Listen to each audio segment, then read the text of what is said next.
Itoophiyaan yaadota jijjiirama dinagdee furmaata ta'an riifoormiin dabalaa sadarkaa dinagdee ishee fooyyessuuf biyyoota tattaafataa jiran keessaa jalqaba irratti eeramti. Keessattuu jijjiiramaa as sagantaaleen bahan biyyattii jijjiiruu fi jiruuf jireenya lammiilee fooyyessuuf tarkaanfileen fudhataman jajjabeessaa ta'uudha kan himamu. Hojii maaddii guutuu, hojii pirojektoota meegaa irratti hojjetaman maaddiin biyyaaf kanneen jedhan agarsiisuuwwan fooyya'insa dinagdee waliigalaa biyyattiiti. Kana malees hojiin dinagdee goroodhaan hojjetame akka fakkeenyatti eerama.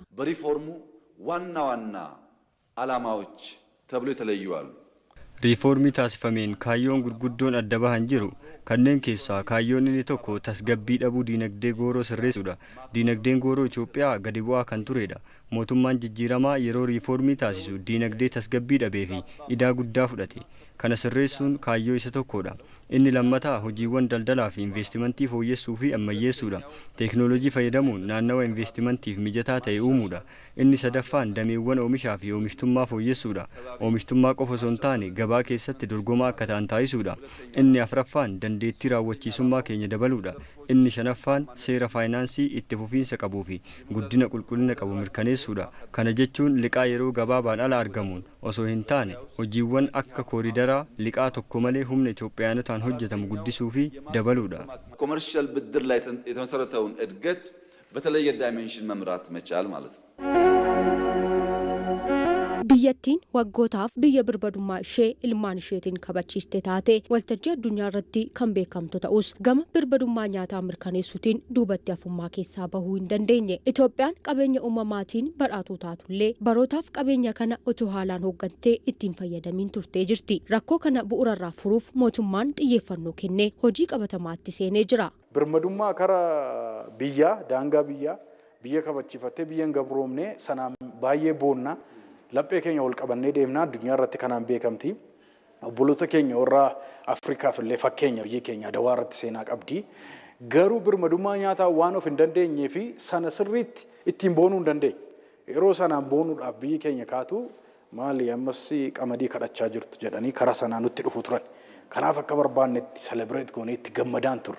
Birmadummaan biyya keenya hanquu ture yookaan dimimmisaa ture, guutuun ture. Amma oomishi xaa'oo kun pirojektoonni kun gara birmadummaa nyaataatti nu geessu. Nyaati birmadummaa nyaataa kadhattummaa keessaa, eeggattummaa keessaa yoo biyyi baate birmadummaa guutuutti geessa. Lafa babal'aa oomishaaf mijataa ta'e osoo qabdus midhaan nyaataa biyya alaarraa galchaa turuun seenaa yeroo dhiyoo akka ta'e yaadatama. Kunis seenaa ta'ee biyyattiin birmadummaa nyaataa mirkaneeffachuuf hojii hojjetteen hanga qamadii biyya alaatti erguutti geessee jirti. በለውጡ ማግስት ኢትዮጵያ 47 ሚሊዮን ኩንታል ታመርት ነበር። Jijjiirama barii Itoophiyaan oomisha qamadii kuntaala miiliyoona 47 oomishte ture. Kana yeroo oomishtu hundumti keessan akkuma beektan waggaa waggaan doolaara biiliyoona tokkoon qamadiin alaa garaa turee jira. Kana qofa osoo hin taane naannoleen akkuma bajataa kootaa qamadii ni eeggatu ture. Mootummaan federaalaa oomisha qamadii erga alaa galchee booda naannoleef qoqqoodaa turee jira. Bara darbe oomisha qamadii kuntaala miiliyoona 200 fi miiliyoona 80 ol oomishnee jirra. Kuntaala miiliyoona 47 fi miiliyoona 280 gidduu garaagarummaa jiru ilaaluun ni danda'ama. Kana oomishuun kan danda'ame hojiiwwan gurguddoonii fi dadhabsiisoo ta'an qindoomina mootummaa fi qonnaan bulaan hojjetamaniiti. በጣም በርካታ አድካሚ አታካሽ ስራዎች በመንግስትና በአርሶ አደር ቅንጅት ተሰርተው ነው።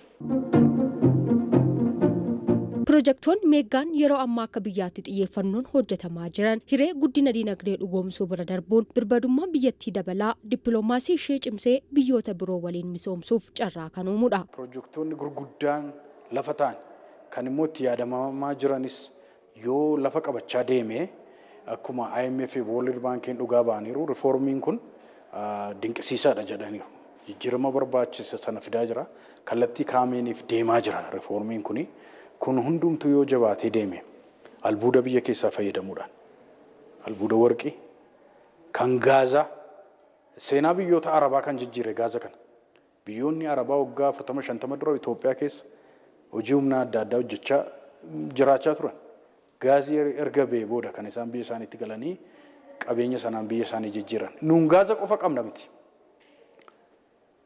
An keenya gaaza qofa miti humna bishaanii qabna.